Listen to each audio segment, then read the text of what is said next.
Bismillahirrahmanirrahim. Assalamualaikum warahmatullahi wabarakatuh. Innal hamdalillah nahmaduhu wa nasta'inuhu wa nastaghfiruh wa na'udzu billahi min syururi anfusina wa sayyiati a'malina.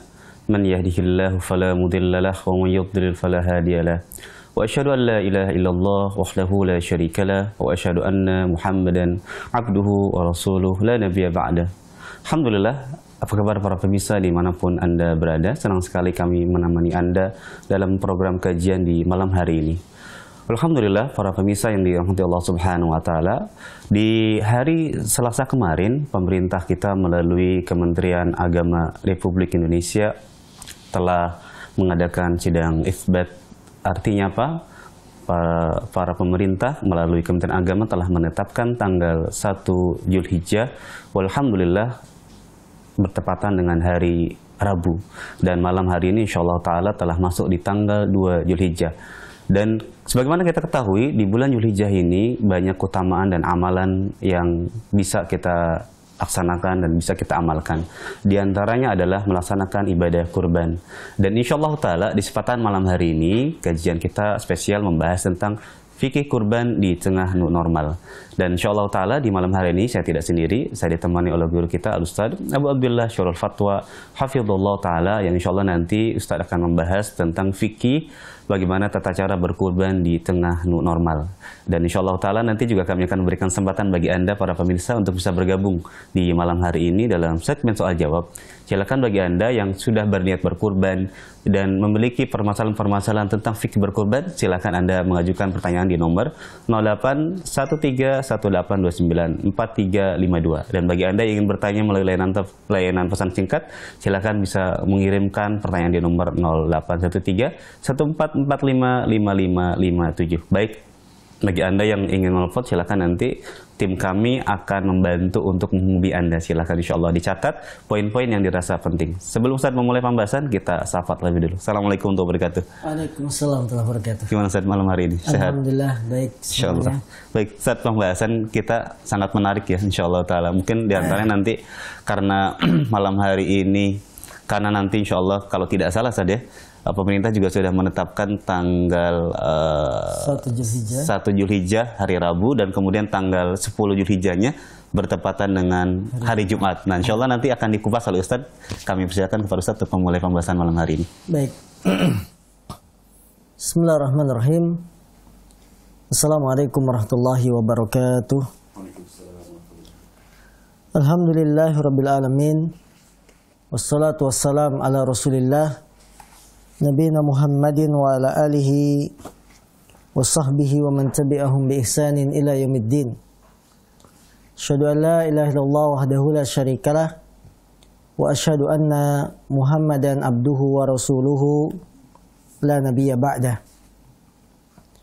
Yaqulullah tabaraka wa ta'ala ya ayyuhalladzina amanu taqullaha haqqa tuqatih wa la tamutunna illa wa antum muslimun.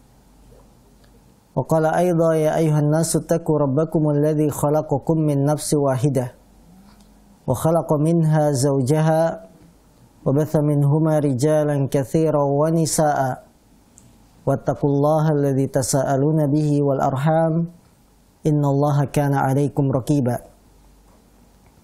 Fa inna asdaqal hadis kitabullah wa khairal hadi Muhammadin sallallahu alaihi wasallam wa syarrul umuri muhdatsatuha fa inna kulla muhdatsatin bid'ah wa kulla bid'atin dhalalah wa kulla dhalalatin finnar. Saudara-saudaraku dimanapun Anda berada, alhamdulillah kita bersyukur kepada Allah, akhirnya kita dipertemukan kembali dengan bulan Zulhijjah melalui ketetapan pemerintah yang diwakili oleh Kementerian Agama bahwa 1 Zulhijjah jatuh pada hari Rabu, yaitu hari ini. Dan jika dilihat dari penanggalan Hijriyah, dengan terbenamnya matahari di hari Rabu, maka kita masuk pada tanggal 2 Zulhijjah. Tentunya 10 hari pertama bulan Zulhijjah memiliki keistimewaan dibandingkan di hari-hari yang lain, karena terkumpulnya ibadah-ibadah inti pada hari-hari ini. Pada 10 hari pertama bulan Dzulhijjah terkumpul ibadah inti seperti sholat. Sholat Idul Adha yang akan kita laksanakan pada tanggal 10 Dzulhijjah. Terkumpul ibadah inti kurban, yang itu pun baru boleh dilaksanakan penyembelihannya setelah selesai sholat. Dan 2 ibadah inti ini digabungkan oleh Allah dalam firman-Nya surat Al-An'am ayat 162. Qul inna salati wa nusuki wa mahyaya wa mamati lillahi rabbil alamin. Katakanlah sungguhnya salatku, kemudian nusuki, ibadahku, diantaranya sembelihanku, hanya untuk Allah. Dalam surat Al-Kautsar Allah pun menggabungkan salat dan kurban. Fasalli li rabbika wanhar. Salatlah karena Rabbmu, kemudian sembelihlah, ibadah kurban. Maka menyembelih dan sholat digabungkan dalam satu ayat menunjukkan keutamaannya. Dan tanggal 10 ini merupakan ibadah inti yang banyak dilakukan oleh kaum muslimin. Selain sholat, selain kurban, ada haji. Yang merupakan puncak haji kaum muslimin adalah pada tanggal 10, di mana manasik haji paling banyak adalah dilakukan di tanggal 10 Dzulhijjah. Saudara-saudaraku yang dimuliakan Allah, karena semakin dekat waktu kita menuju tanggal 10 Dzulhijjah, maka kami melihat perkara yang perlu dibahas adalah tentang permasalahan kurban. Permasalahan yang akan terus berulang setiap tahun dan pertanyaan itu tidak putus untuk dibahas, ditanya. Karena itulah kita adakan kajian di malam hari ini agar kita lebih memahami permasalahan tentang kurban. Karena ibadah harus berdasarkan dengan ilmu. Kurban kita harus berdasarkan dengan ilmu agar diterima oleh Allah Subhanahu wa taala. Saudara-saudaraku, ibadah kurban sebagaimana ibadah yang lain tidak akan diterima kecuali dengan 2 syarat. Yang pertama adalah ikhlas. Maka ketika kita berkurban, niatkan kurban kita itu hanya karena Allah. Bukan karena ingin mendapatkan pujian manusia, bukan pula ingin mengangkat status sosial di masyarakat sebagai orang yang dermawan misalkan. Terlebih lagi di saat pandemi new normal saat ini. Saya pengen berkurban supaya apa? Dipuji orang. Saya orang yang dermawan, karena ada orang yang membutuhkan, kemudian saya berkurban. Jadi niatnya itu bukan semata-mata karena Allah, tapi ada niat sampingan. Ingin dapat pujian, ingin riya, ingin didengar ibadahnya. Maka perkara ini adalah perkara yang perlu dijauhi. Jadi kurban syaratnya pertama ikhlas. Yang kedua, dalam ibadah kurban kita harus mencontoh petunjuk Nabi SAW agar kurban kita diterima. Bagaimana dalam pelaksanaan kurban kita sesuai dengan apa yang diajarkan oleh Rasulullah. Dari mulai pemilihan hewan kurbannya, jenisnya, dan seterusnya. Karena semangatnya kaum muslimin pada tahun ini untuk berkurban, dan kita melihat ada peningkatan jumlah orang yang ingin berkurban karena kita dalam kondisi yang pandemi. Jangan sampai semangat kita tidak diiringi dengan ilmu, tidak diiringi dengan mencontoh Rasul Shallallahu Alaihi Wasallam, sehingga kita menjadi hamba yang merugi karena amal ibadah kita tidak diterima di sisi Allah. Saudara-saudaraku yang dimuliakan Allah Subhanahu Wa Taala, berbicara tentang kurban. Motivasi apa yang melandasi kita untuk beribadah kurban? Yang pertama, kalau kita lihat dari hadis-hadis Rasul, tidak ada satupun hadis sahih yang berbicara tentang keutamaan berkurban. Sebagaimana dikatakan oleh Imam Ibnul Qayyim. Adapun yang kita dengar dari para penceramah, para khatib yang melariskan motivasi kurban dengan mengatakan kurban itu akan menjadi tunggangan kita pada hari kiamat saat melewati jembatan. Ini bukan dari Nabi SAW, bukan hadis dari Rasul SAW. Atau ada lagi penceramah yang mengatakan besarnya pahala kurban tergantung banyaknya rambut dan kulit, rambut dan bulu dari hewan kurban yang kita sembelih. Ini pun bukan dari Rasul SAW. Maka keutamaan berkurban dilihat dari sisi yang lain. Apa? Kurban itu melaksanakan perintah Allah. Ya, kurban itu mencontoh Rasul SAW yang beliau tinggal di Madinah, tidak pernah meninggalkan ibadah kurban. Ini motivasi kita. Kemudian kurban itu ibadah harta. Kita keluarkan harta, kita peras keringat untuk mencari harta, tapi saat bulan Zulhijjah kita diperintahkan untuk berkurban. Maka tidak ada yang melaksanakan ibadah kurban kecuali orang-orang yang benar-benar hatinya tulus. Ya, coba Bapak-bapak bayangkan, atau para hadirin semuanya, harga kambing sekarang paling murah berapa? 2,5 juta. Uang 2,5 juta kalau tidak dilandasi dengan keimanan yang kuat, kita akan berat mengeluarkannya. Ya Allah, saya capek pulang pergi kerja, jualan, dapat 2,5 juta hanya dikeluarkan dalam 1 hari beres. Ya, untuk tanggal 10 Zulhijjah. Ini berat. Terlebih lagi dalam kondisi seperti sekarang, new normal kata orang. New normal atau adaptasi kebiasaan baru atau istilahnya apalah ya. Ketika kita sedang butuh untuk makan, untuk beli kuota karena anak-anak sekarang belajarnya di rumah. Ya. Untuk beli apa lagi kebutuhan kita? Beli sepeda, perangkat sepeda, butuh. Tapi kita keluarkan uang kita untuk berkurban. Ini besar pahalanya. Dan itu tidak dilandasi kecuali dari orang yang yakin tentang perintah Allah, yang memiliki keimanan yang tinggi. Tidaklah kita lakukan ibadah kurban ini kecuali karena kita atas dasar perintah Allah SWT. Maka ini motivasi kita dalam berkurban. Bukan untuk ria, dilihat orang. Bukan pula untuk sum'ah. Tapi karena kita melaksanakan perintah Allah Subhanahu wa ta'ala. Maka saudara-saudaraku yang dimuliakan Allah, para ulama mengatakan bahwa kurban ini hukumnya sunnah yang muakkad, sunnah yang ditekankan. Sebagaimana pendapat mayoritas ulama, jumhur, ya, di antaranya madhab Syafi'iyah, bahwa kurban sunnah muakkad. Tidak pantas orang yang mampu untuk meninggalkan ibadah kurban. Apa kriteria mampu? Kriteria mampu, dia mampu membeli hewan kurban, ya, senilai kalau kambing 2,5 juta, kalau patungan sapi bisa sampai 3 juta, dia mampu itu. Dan dia masih punya uang untuk kebutuhan pokok di rumah. Untuk istri, untuk anak, untuk listrik, untuk bayar air, masih ada. Ya, masih ada sisa. Maka orang yang seperti ini dikatakan apa? Mampu.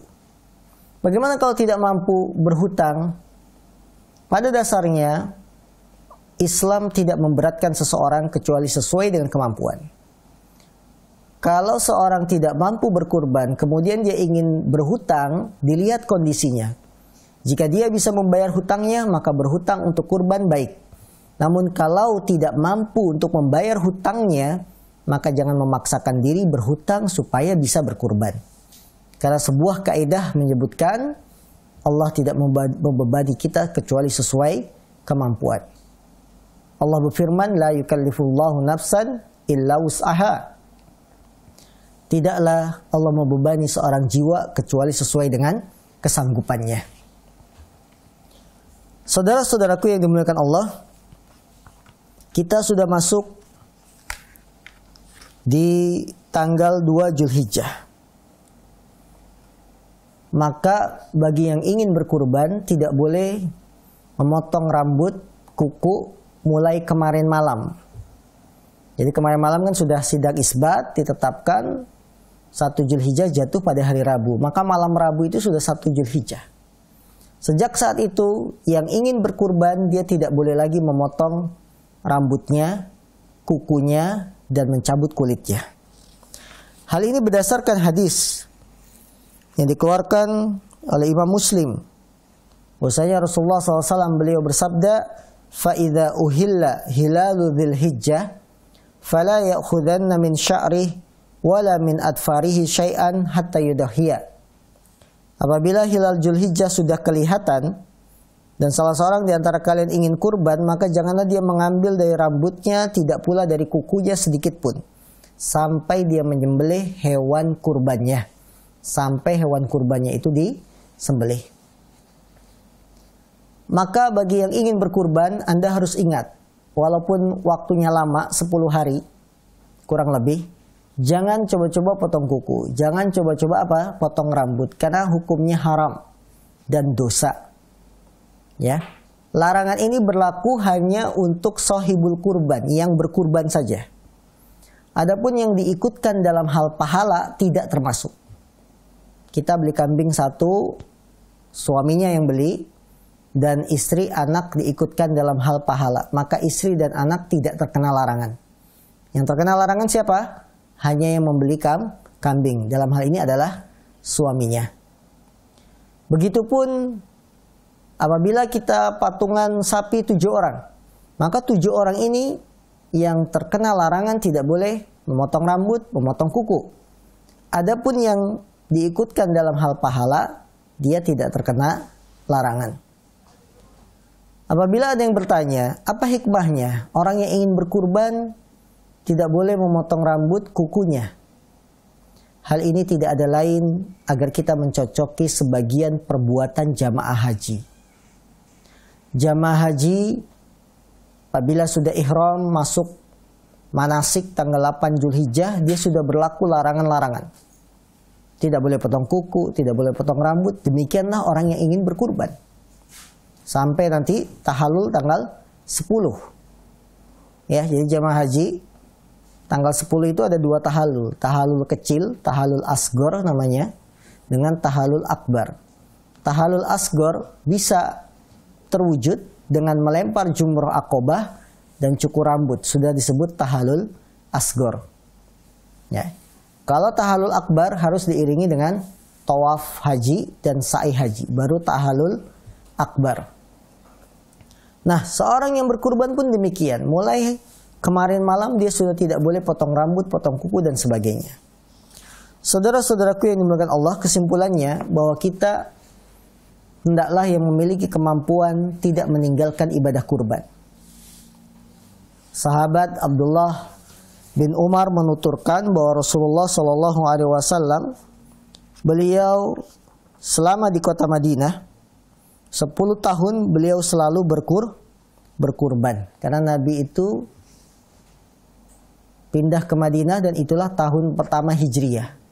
Nabi meninggal tahun 11 Hijriyah. Maka 10 tahun beliau tinggal di Madinah, kata sahabat Abdullah bin Umar, tidak meninggalkan kurban.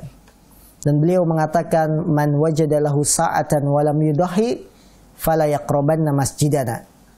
Barang siapa yang dia mendapati keluasan tapi tidak berkurban, jangan dekat-dekat tempat sholat kami. Ini ancaman bagi orang yang mampu tapi tidak berkurban. Karena itu kaum muslimin, walaupun di era pandemi ini, ibadah kurban tidak bisa diwakili dengan infak sedekah senilai harga hewan kurban. Tidak bisa.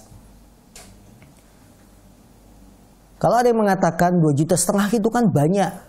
Kalau dikumpulkan seorang saja sudah 10 orang saja sudah 25 juta. Bagaimana kalau 100 orang sudah 250 juta? Ini alangkah baiknya kalau kita sedekahkan beli sembako. Tidak bisa. Keutamaan ibadah kurban tidak bisa tergantikan dengan nilai sedekah sebesar itu. Ya, karena dalam kondisi pandemi seperti ini, ibadah kurban berdiri sendiri dan dia tetap dianjurkan dilaksanakan walaupun dalam kondisi krisis sebagaimana pernah terjadi di zaman Nabi. Pernah terjadi disebut sanah majaas, tahun-tahun yang penuh dengan kelaparan, tapi Nabi menganjurkan tetap berkurban. Dengan ini, maka walaupun kita dalam era new normal, maka ibadah kurban tetap dilaksanakan. Berbicara tentang kurban, maka hewan yang kita pilih adalah hewan yang terbaik. Karena itu kaum muslimin ketika beli kambing, jangan pilih yang kurus-kurus, yang sudah sakit-sakitan, yang sudah tua, walaupun obralnya obral habis. Obral habis itu berapa? 1.700.000. Tapi lihat dagingnya udah nggak ada, giginya ompong, ya. Ini bukan hewan kurban. Hewan kurban itu yang paling bagus. Allah berfirman, "Wa may yu'azzim sya'airallah fa innaha min taqwal qulub." Barang siapa yang mengagungkan syiar Allah, itu tanda ketakwaan hati.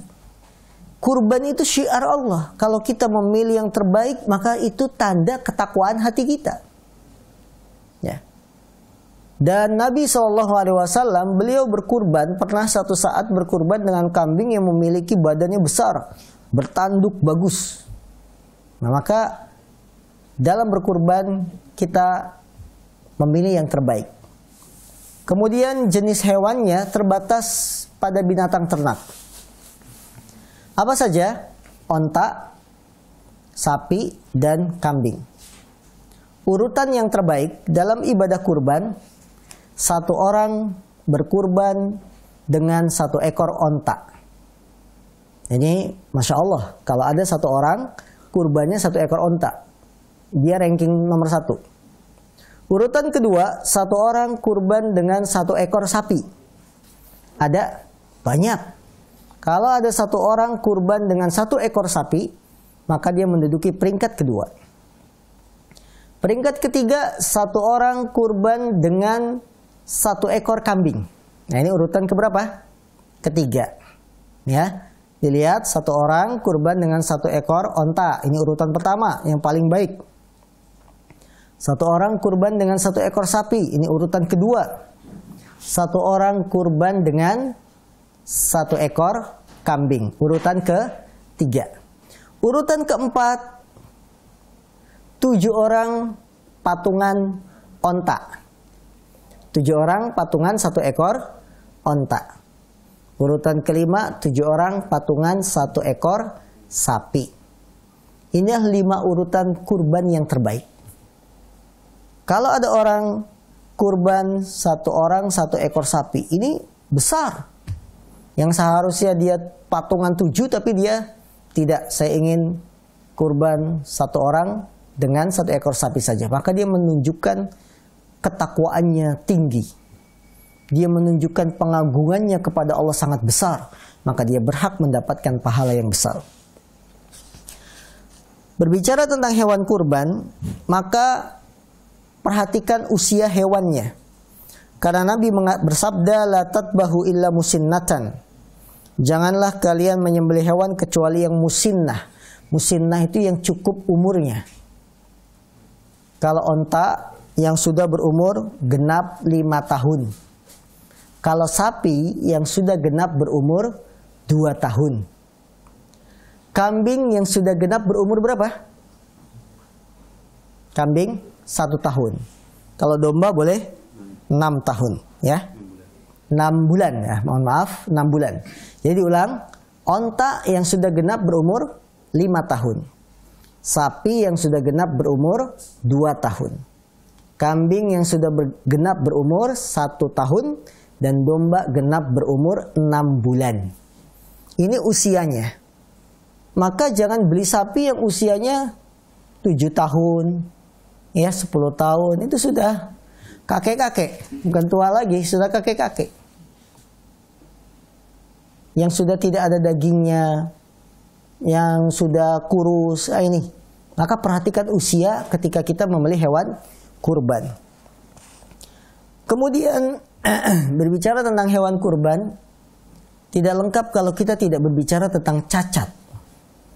Karena hewan kurban ada yang memang dipersiapkan khusus untuk kurban, sehingga dia dijaga, dipelihara, ya, di kandang, dikasih makan. Ada hewan-hewan kurban, binatang ternak memang dipakai untuk harian. Seperti sapi, dipakai untuk apa? Garap sawah.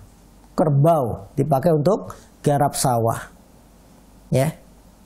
Atau onta dipakai untuk, kalau masa lalu masih ada kendaraan onta, dia dipakai untuk perjalanan jauh. Sebagaimana di zaman Nabi, kendaraan utama saat itu adalah onta. Nah, hewan-hewan yang dipakai untuk kegiatan harian tentu yang namanya lecet tidak bisa dihindari. Kesandung batu, lecet kakinya, ya jalan kena duri lecet, ya seperti mobil, kendaraan motor kita tidak lepas dari goresan. Apakah cacat-cacat hewan seperti ini mempengaruhi keabsahan dalam kurban? Cacat dalam hewan kurban tidak lepas dari dua keadaan. Keadaan yang pertama, cacat yang haram. Artinya cacat yang tidak boleh ada dalam hewan kurban. Kalau ada, hewan kurbannya tidak sah jadi kurban. Apa saja? 4 hal. 1, yang jelas buta, kelihatan butanya. Buta sebelah. Yang kedua, yang pincang, kelihatan jelas pincangnya. Yang ketiga, yang sakit, kelihatan jelas sakitnya. Yang keempat, yang sudah terlalu tua. 4 jenis cacat ini masuk dalam kategori keadaan yang pertama, yaitu cacat yang haram. Buta sebelah kelihatan butanya, pincang sebelah kelihatan pincangnya, sakit yang jelas kelihatan sakit, dan yang keempat, apa? Yang sudah terlalu tua. Maka kalau 4 jenis cacat ini ada pada hewan kurban, tidak sah. Keadaan kedua, cacat pada hewan kurban, cacat yang makruh, yang dibenci, makruh saja. Kalau ada, hewan kurbannya tetap sah, tapi dibenci. Contohnya apa? Tanduknya patah, ekornya hilang. Ya, misalkan malam takbiran ada yang ngambilin ekor kambing buat sop buntut. Pagi-pagi besok panitianya kaget kenapa buntut kambing pada hilang semua. Sah. Kalau tetap dipotong jadi hewan kurban tetap sah, walaupun dibenci. Giginya tanggal, karena dia berantem misalkan.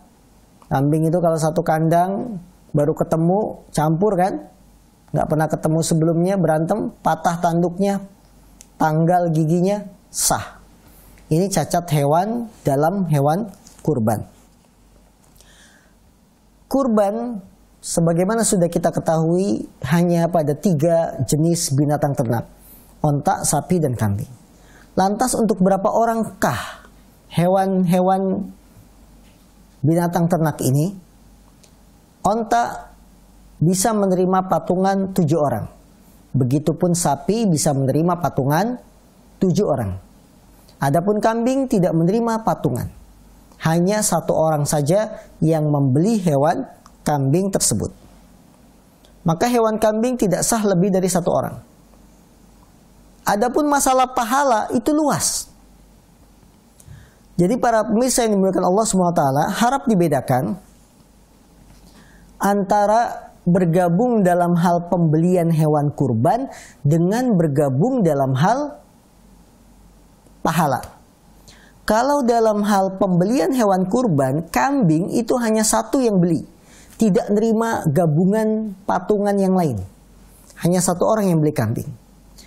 Ketika 1 orang membeli, pahalanya diniatkan untuk anak istri, untuk bapak ibu, boleh. Karena itu ikut serta dalam hal pahala. Tidak ada masalah. Cuma dalam pembelian 1 orang. Begitupun dalam sapi. Sapi menerima patungan 7 orang. Hanya 7 orang ini yang berhak membeli sapi patungan. Adapun dalam hal pahala, bebas. Dari 7 orang yang patungan sapi, masing-masing 1 orang bawa 5 orang. Diikutkan dalam hal pahalanya. Sah. Karena hanya bergabung dalam hal pahala. Dalam pembelian, hanya 7 orang saja. Dalam hal pahala, luas. Karena itu praktek patungan sapi di sekolah, siswanya 300. Setiap siswa patungan 100.000, ini tidak sah. Tetap sapi hanya menerima patungan 7 orang. Adapun mengenai pahalanya bisa kita niatkan untuk beberapa orang. Karena itu hanya dalam bergabung dalam hal pahala saja. Saudara-saudaraku yang dimuliakan Allah, waktu penyembelihan kurban adalah setelah selesai sholat Idul Adha. Ya, ini harap diperhatikan. Tidak boleh hewan kurban disembelih sebelum sholat. Panitia-panitia kurban jangan nakal dengan menyembelih kambing 1 ekor di malam takbiran. Dengan alasan supaya panitia besok bisa sarapan kambing sebelum bekerja. Agar dapat support ya, semangat kerjanya, kita sarapan kambing, tapi kambingnya dipotong sebelum sholat Idul Adha. Ini tidak sah. Kenapa tidak sah? Rasulullah mengatakan, man dzabaha qabla an yusalliya falyatba ukhra makanaha. Barang siapa yang menyembelih kurban sebelum sholat Idul Adha, maka hendaklah dia mengulang lagi sebagai gantinya. Tempat penyembelihan hewan kurban, maka tidak ada batasan khusus tentang tempat penyembelihan hewan kurban. Boleh di lapangan selesai sholat langsung, atau di halaman masjid, atau di rumah yang berkurban, tidak ada masalah. Ya, tidak ada masalah. Siapa yang paling berhak menyembelih? Yang paling berhak sahibul kurban, atau dia mewakilkan kepada orang lain. Dan itu tidak ada masalah, boleh hukumnya. Bagaimana dengan pembagian daging kurban? Pembagian daging kurban dalam hal ini luas. Tidak harus sepertiga, sepertiga, sepertiga. Sifatnya luas.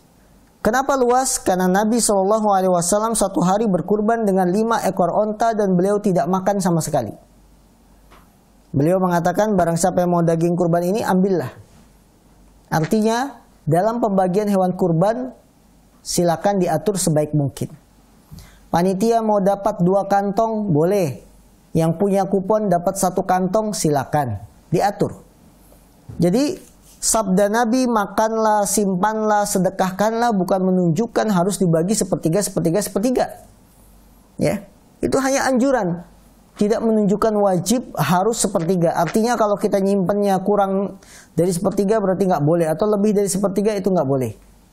Tidak ada aturan seperti itu. Karena itulah Imam Ibnu Qudamah mengatakan, dalam masalah ini perkaranya luas, andaikan ada yang sedekah dengan seluruh daging kurban, maka dibolehkan. Atau sedekah daging kurban lebih dari sepertiga, maka dibolehkan. Andaikan ada yang memakan semua daging kurbannya, juga dibolehkan. Atau hanya sedekah sedikit saja, maka dibolehkan. Jadi kalau ada orang yang potong kambing sendiri depan rumah, dia bagiinnya sedikit, selebihnya buat dia sendiri, boleh.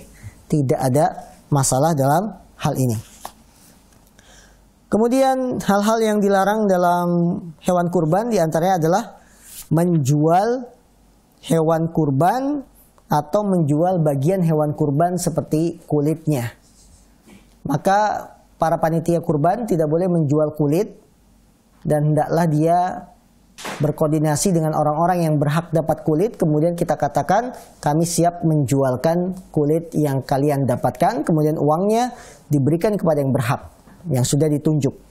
Adapun menjual kulit panitia, kemudian hasilnya dimasukkan sebagai kas masjid atau untuk bagi-bagi panitia yang kerja, ini tidak dibolehkan. Karena posisi panitia, dia adalah wakil dari yang berkurban. Maka statusnya sama, orang yang berkurban tidak boleh menjual daging dan kulitnya. Walau alam, ini para pemirsa yang dimuliakan Allah SWT, materi kita secara singkat tentang berkurban di era new normal seperti keadaan kita saat ini. Semoga bermanfaat, dan selanjutnya kami buka tanya jawab. Ya. Baik, jazakallahu khairan wa barakallahu fiik atas penjelasan dari Ustaz yang tadi telah membahas tentang poin-poin tentang terkait dengan hukum berkurban, kemudian terkait dengan keutamaan jenis hewan dan hal-hal yang dianjurkan bagi pekurban. Masya Allah, mudah-mudahan apa yang disampaikan Ustaz sangat bermanfaat bagi kita semua. Tibalah saatnya kami berikan kesempatan bagi Anda untuk bisa bergabung di segmen soal jawab, tapi nanti ya kami jeda dulu. Setelah itu kami berikan kesempatan bagi Anda untuk bisa bergabung di kesempatan malam hari ini. Kami silakan dulu untuk jeda berikut ini.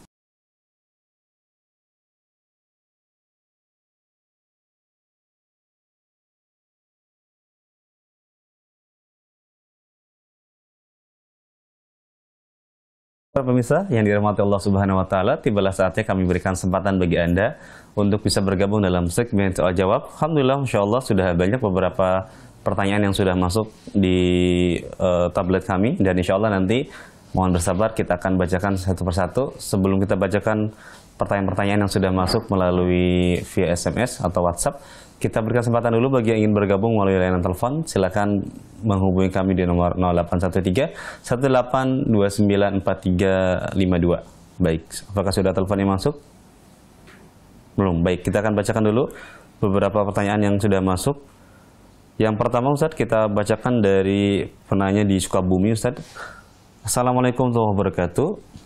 Ustadz, di masa COVID seperti sekarang ini pendapatan keluarga menurun drastis. Terus kita masih ada uang simpanan yang insya Allah jikapun ingin berkurban masih bisa. Yang jadi pertanyaan adalah apakah kami tetap di tahun ini diwajibkan untuk berkurban? Mohon penjelasan Ustadz. Jazakallahu khairan. Baik. Alhamdulillah dari saudara kami di Sukabumi, beliau bertanya dalam kondisi seperti sekarang, pendapatan keluarga berkurang, tapi memiliki simpanan yang kalau dipakai untuk ibadah kurban masih cukup. Apakah kami tetap diwajibkan berkurban? Perkataan penanya, apakah kami diwajibkan berkurban, ini berdasarkan perselisihan para ulama, apakah kurban itu wajib ataukah hanya sunnah muakkad. Apabila kita memilih pendapat yang sunnah muakkad pun, maka selayaknya ketika kita punya simpanan uang dan mampu, maka hendaklah kita berkurban. Untuk mengatakan wajib, maka ini perlu dilihat, karena ada pendapat juga para ulama mengatakan hanya sunnah yang ditekankan saja. Dengan demikian, kami kembalikan kepada penanya bahwa ini adalah syiar Islam yang besar. Kalau kita ingin mendapatkan keutamaan yang besar dengan kemampuan yang kita punya, hendaklah berkurban. Tidak sepantasnya kita meninggalkan, sementara kita termasuk golongan yang mampu untuk berkurban. Karena Nabi bersabda, barang siapa yang memiliki keluasan, sementara dia tidak berkurban, jangan dekat-dekat musola kami. Jangan dekat-dekat tempat sholat kami. Dengan demikian, Anda tetap dianjurkan berkurban, dan mintalah kepada Allah gantinya yang lebih baik. Semoga Allah segera mengangkat wabah COVID-19 ini. Nah. Amin. Baik, jazakallahu khairan atas penjelasan Ustadz dari penanya tadi di Sukabumi. Baik, kami berikan kesempatan bagi penelpon yang sudah masuk di malam hari ini. Kami persilakan. Halo, assalamualaikum. Waalaikumsalam. Dengan siapa Bapak, di mana? Dengan Mas Bin di Toli-Toli. Pak siapa? Bisa diulangi lagi? Baik, Bapak mohon dibantu untuk bisa mendengarkan hanya dari telepon saja, volume televisinya dimatikan atau dikecilkan saja, agar suara lebih maksimal. Baik. Oh iya Pak. Iya. Baik Pak, silakan diajukan pertanyaannya. Begini Pak, pertanyaan saya sehubungan dengan kurban ini. Kebetulan saya ini panitia kurban juga di tempat saya. Iya. Yeah. Jadi yang saya mau tanyakan, sebagian ada orang yang kurban ini dia masih atas nama almarhum begitu, orang tuanya yang sudah meninggal. Apakah boleh seperti itu? Baik. Kalau boleh dispesifikan, itu hewan kurbannya dalam bentuk sapi atau kambing deh? Itu hewan kurbannya ada yang sapi, ada juga kambing. Ada yang kambing. Baik. Cukup pertanyaannya Pak? Ya, untuk sementara itu. Baik. Baik, terima kasih. Jazakallahu khairan. Ditunggu jawaban dari Ustaz insyaallah. Iya. Silakan Ustaz. Baik, saudara kami, beliau bertanya tentang hukum kurban untuk almarhum atau orang yang sudah meninggal dunia. Memang pertanyaan ini akhir-akhir ini banyak yang masuk kepada kami. Bahkan pertanyaan yang terakhir sampai ke HP kami adalah ada seorang kurban sapi, 7 orang itu semua almarhum. 7 orang semuanya almarhum. Jadi nggak ada yang hidup sama sekali. Entah patungannya lewat transfer atau gimana. Jadi ke masjid, panitia, ini kurban, tapi 7 orang semuanya almarhum. Loh, ini uangnya dari mana kalau semuanya sudah almarhum? Perlu diketahui kaum muslimin yang dimuliakan Allah, kalau kita berkurban atas nama orang yang sudah meninggal dunia, kemudian dikhususkan untuk orang yang sudah meninggal dunia saja, ini tidak disyariatkan. Solusinya gimana? Diikutkan bersama yang masih hidup. Diikutkan bersama yang masih hidup. Contoh tadi, 1 ekor sapi, isinya 7 orang almarhum semua. Jangan seperti itu. Ada 1 orang yang masih hidup, misalkan anaknya. Kemudian diikutkan 7 orang yang almarhum. Boleh. Jangan semuanya satu sapi, 7 orang almarhum semua. Pasti itu kan ada yang ngebeliin. Siapa yang ngebeliin sapinya? Berarti anaknya, maka anaknya masuk. Ya, anaknya masuk, namanya dia yang belikan hewan sapinya, kemudian diikutkan dengan 7 orang yang almarhum yang sudah meninggal, itu boleh karena diikutkan bersama yang masih hidup.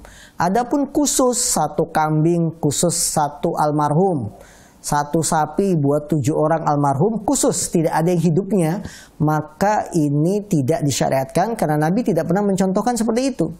Dan sudah jelas keluarga Nabi itu ada yang sudah meninggal duluan, istrinya Khadijah sudah meninggal duluan, pamannya, siapa pamannya Nabi? Hamzah sudah meninggal duluan, dan tidak ada cerita penukilan berita Nabi beli kambing khusus untuk Khadijah. Padahal cintanya Nabi sama Khadijah tidak kurang-kurang. Tapi tidak pernah Rasul mengkhususkan atas nama Khadijah. Nah, baik. Nah, karena si bapak tadi jadi panitia, Ustaz, berarti beliau punya hak untuk mengingatkan sahibul kurban, Ustaz, ya? boleh diingatkan, Pak. Ini kan sapi 7 orang isinya almarhum semua. Jadi kita bingung nih dapat transfer uang apa enggak. Maka ingatkan, masukkan 1 nama yang masih hidup. Masih hidup.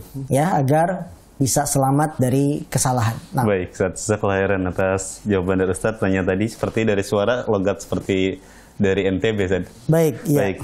Ada telepon yang masuk berikutnya, kami persilahkan. Halo, assalamualaikum. Assalamualaikum Ustaz. Assalamualaikum warahmatullahi wabarakatuh. Dengan siapa? Di mana?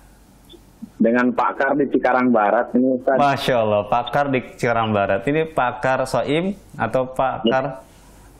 Pak Karnali ya. Masya Allah, barakallahu fiik. Silakan Pak Karnali. Masya Allah, tadi dari studio sudah nelfon sekarang. Silakan Pak Karnali. Mau nanya Ustaz, ini kan jika kita menjadi panitia kurban lah, contohnya kan ada yang pekurban itu perempuan ya, wanita. Bagaimana jika wanita itu menyembelih sendiri hewan kurbannya, misalkan kambing lah, yang itu apakah boleh secara syariat gitu Ustaz? Itu aja. Baik, cukup Pak Karnali. Ya. Sepertinya cukup, jazakallahu khair. Waalaikumsalam. Assalamualaikum. Assalamualaikum warahmatullahi wabarakatuh. Masya Allah, pertanyaannya luar biasa. Baik. Silakan Ustaz.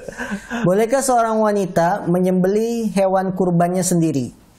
Jawabannya bisa dilihat dalam hadis riwayat Imam Bukhari dari sahabat Ka'ab bin Malik. Dia berkata, ada seorang budak perempuan milik mereka mengembalakan kambing di daerah Si'la. Lalu ia melihat seekor kambingnya akan mati, maka dia memecah batu dan menyembelih kambing tersebut. Ka'ab berkata kepada keluarganya, jangan kalian makan dulu sampai aku mendatangi Rasulullah untuk bertanya. Lalu sampailah pertanyaan ini kepada Rasulullah, maka Rasulullah merintahkan untuk memakannya. Jadi ceritanya Ka'ab bin Malik itu punya seorang budak wanita yang tugasnya mengembalakan kambing. Di saat mengembalakan kambing, ada kambingnya yang kecelakaan atau sakit mau meninggal, maka si budak wanita ini menyembelih hewan kambing yang mau meninggal. Dia sembelih langsung. Kata Ka'ab, jangan kita makan dulu daging kambing ini sampai kita tanya Rasulullah. Ketika beliau tanya langsung kepada Rasulullah, Rasulullah mengatakan, makanlah daging itu. Ini menunjukkan sembelihan seorang wanita, jika memenuhi syarat, diantaranya baca bismillah, maka sembelihannya halal. Kata Imam Ibnu Qudamah, Imam Ibnu Mundir berkata, semua ulama yang aku ketahui telah sepakat akan bolehnya sembelihan wanita dan anak-anak. Artinya, ulama sepakat kalau wanita menyembelih, sembelihannya sah.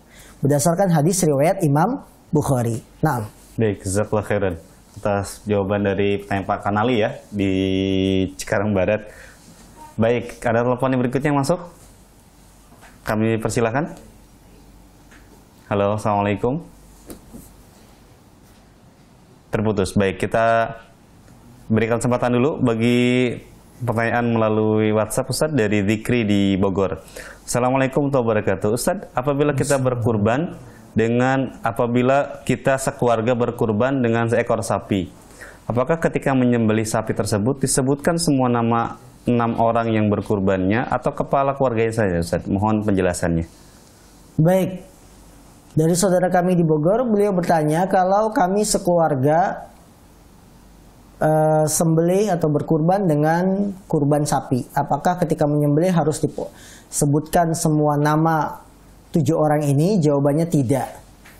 Ketika menyembelih yang paling utama adalah menyebutkan nama Allah atau singkatnya membaca bismillah. Karena Allah berfirman, "Wala ta'kulu mimma lam yudkar ismullahi alaih." Janganlah kalian memakan sembelihan yang tidak disebut nama Allah. Maka ini pun sebagai peringatan bagi para panitia kurban, ketika akan menyembelih hewan kurban, jangan yang diingat nama-nama penyembelihnya. Biasanya kan ditulis di kertas ya, ketika akan dipotong, maju yang megang namanya. Dia baca itu namanya, apalagi kalau namanya susah.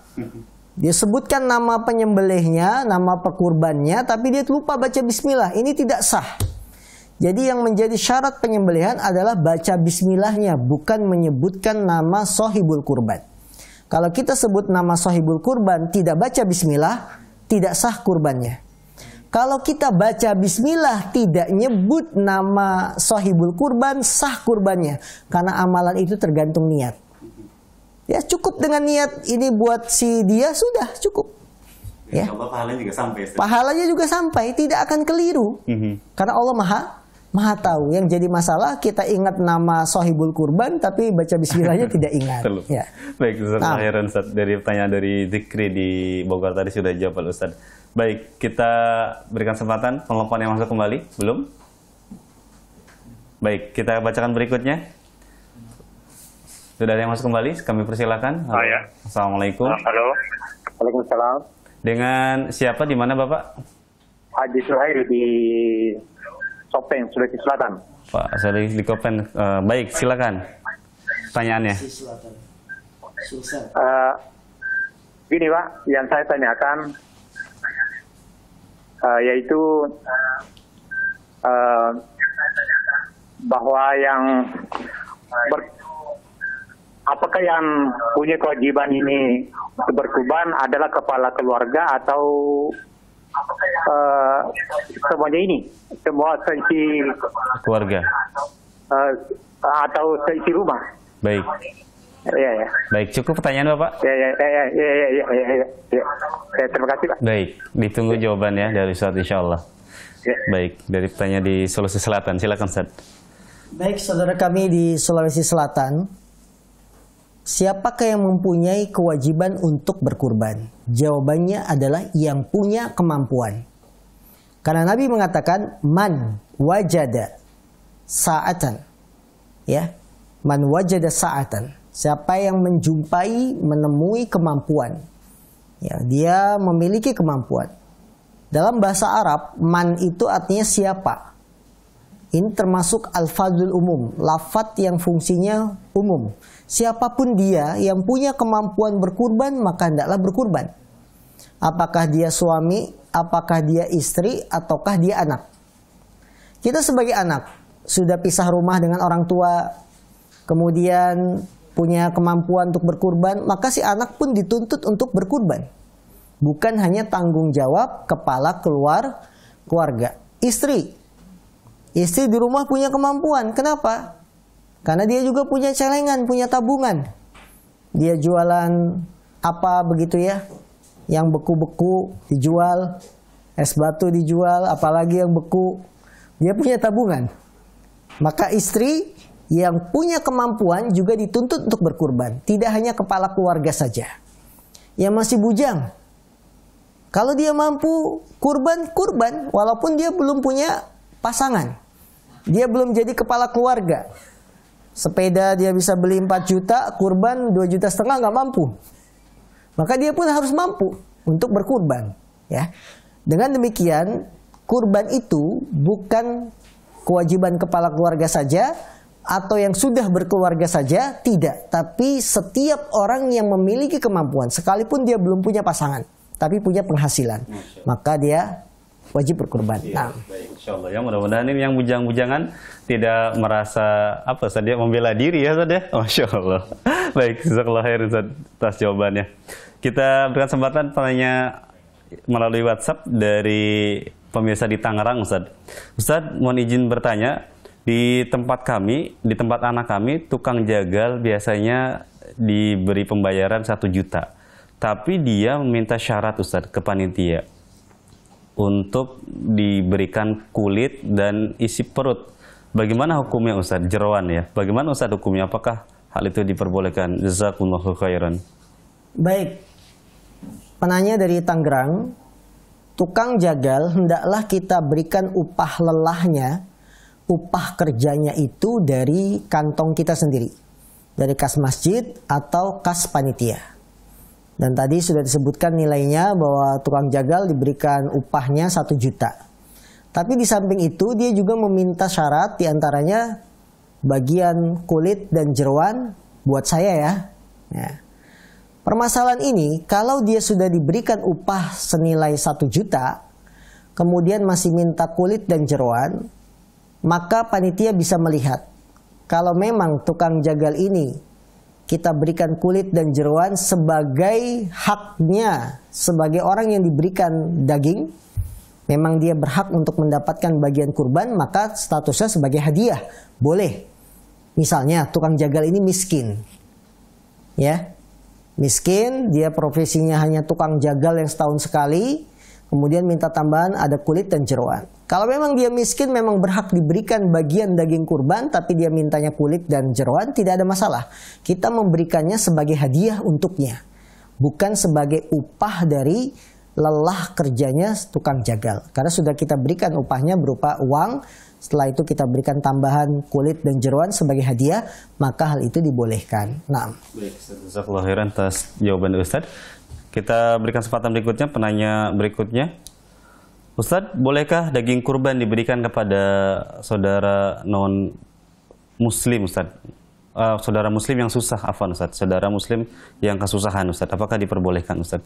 Tidak kita ragukan bahwa daging kurban ketika dibagikan kepada saudara kita muslim yang susah, tentu ini lebih utama. Karena tujuan kurban adalah agar manusia mendapatkan manfaat dari daging kurban. Allah Subhanahu wa taala juga memerintahkan kita untuk membagikan daging kurban kepada siapa? Kepada al-qani' al-mu'tar, orang yang membutuhkan. Ya, yang al-ba'is al-fakir kata Allah. Orang yang memang fakir, susah, maka ini tentu lebih utama. Kita berikan daging kurban ini, dan saat ini kita sedang dalam kondisi pandemi, maka bagikan rata kepada orang-orang yang terkena dampak COVID-19 untuk merasakan bagaimana bahwa ibadah kurban syiar yang tujuannya adalah meratakan kaum muslimin dari kesusahan. Nah, jika tetangga kita ada yang non-muslim, apakah berhak juga untuk diberikan? Non-muslim boleh diberikan daging kurban bila memang kaum muslimin sudah mencukupi. Terlebih lagi, kurban diberikan ke non-muslim sebagai bentuk hadiah untuk menarik hatinya atau melembutkan hatinya. Ya, jadi kalau ada orang non-Islam misalkan di lingkungan kita dan dia biasanya membuat keributan, kita kasih daging kurban supaya dia lebih lembut hatinya dengan kita, tidak ada masalah. Baik, jazakallahu khairan. Ada telepon berikutnya yang masuk, kami persilakan. Halo, assalamualaikum. Sudah tersambung? Baik. Halo, Assalamualaikum. Assalamualaikum warahmatullahi wabarakatuh. Dengan siapa, di mana Bapak? Bapak Juli di Depok. Pak Juli di Depok. Silakan Pak Juli, pertanyaannya. Di mana Bapak? Bapak Juli di Depok. Pak Juli di Depok. Ya. Silakan Pak Juli, pertanyaannya. Ya. Assalamualaikum Ustaz. Waalaikumsalam warahmatullahi wabarakatuh. Silakan. Untuk di lingkungan kami kan ini untuk kurban mengadakan, cuman untuk penyembelihannya itu anak rasa kurang syar'i. Terus anak lebih baik untuk ikut yang di lingkungan yang agak jauh, yang di grup yang agak jauh itu hukumnya gimana, Sir? Apa di lingkungan apa yang lebih jauh? Syukran jazakallahu khair. Baik Pak Juli. Jazakallahu khairan Pak Juli di Depok. Silakan, Sir. Dari saudara kami di Depok, beliau menanyakan, kalau penyembelihan kurban di lingkungan saya sepertinya tidak syar'i. Maka pertanyaan ini perlu diperinci lagi, tidak syar'inya dari sisi mana? Apakah nyembelihnya tidak baca bismillah? Ataukah nyembelihnya baca sholawat dulu? Ada ya, ketika mau nyembelih baca sholawat. Bukannya baca bismillah, tapi baca sholawat. Ini perlu diperinci. Kalau kasusnya di lingkungan saya nyembelih kurbannya tidak baca bismillah, berarti parah. Karena kurban kita bisa jadi tidak halal. Ketika kita milih nyembelih di tempat yang jauh, maka itu sudah pilihan yang tepat. Kenapa pilihan tepat? Karena di lingkungan saya nyembelihnya nggak baca bismillah. Padahal saya ingin kurban saya sah. Ini pilihan yang tepat ketika kita memilih di tempat yang jauh. Namun kalau pertimbangan tidak syar'inya hanya karena kumpul-kumpul atau panitianya ngambil daging kurban untuk makan-makan, yang hal itu pada asalnya dibolehkan saja, ya, maka ini selayaknya kita berkurban di tempat kita tinggal supaya apa? Tidak timbul pembicaraan, tidak timbul fitnah di masyarakat. Jadi perlu diperjelas lagi apa tidak syar'inya di lingkungan kita. Nah, baik, jazakallahu atas jawaban dari Ustaz atas penanya di Depok. Kami berikan kesempatan kembali penanya melalui WhatsApp dari Bu Rahmawati di Aceh, Ustaz. Assalamualaikum warahmatullahi wabarakatuh, Ustaz. Ana ingin bertanya, jika seorang kepala keluarga setiap tahun berkurban atas nama diri sendiri, namun diniatkan pahalanya untuk keluarganya berkurban dan patungan 7 orang, tapi panitia menyembelih hanya menyebutkan nama bapaknya saja, Ustaz. Apakah keluarganya ikut mendapatkan pahala dari hewan kurban tersebut, Ustaz? Mohon penjelasannya. Baik, alhamdulillah saudara kami di Aceh bergabung dalam acara malam hari ini. Jawabannya tetap mendapatkan pahala karena amalan itu tergantung niatnya. Selama kepala keluarga ini berkurban 1 ekor sapi untuk 7 orang, maka yang 7 orang ini jangan khawatir walaupun namanya tidak disebutkan oleh panitia. Karena sebagaimana kita maklumi, panitia itu bukan hanya mengurus 1 ekor sapi saja. Ada satu masjid bisa sampai 20-30 ekor. 1 ekor kalau 7 kali 30 sudah 210 nama. Ya, tentu menyulitkan panitia. Maka panitia mengambil ringkas dengan menyebut kepala keluarganya saja. Jangan khawatir, walaupun nama kita tidak disebut, pahalanya akan sampai di sisi Allah Subhanahu wa taala. Karena Allah Maha tahu tentang niat-niat kita. Rasulullah bersabda, innamal a'malu binniyat. Sungguhnya amalan itu tergantung niatnya.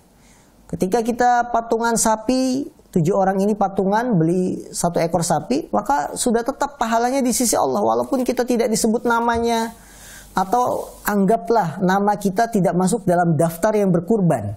Panitia lupa nyatet misalkan, padahal sapi kita sudah masuk masjid, tapi panitia lupa mencatat nama kita. Jangan khawatir karena pahalanya sudah tetap di sisi Allah Subhanahu wa taala. Amalan itu tergantung dari niatnya. Nah, insyaallah jazakallahu khairan atas penjelasan Ustaz.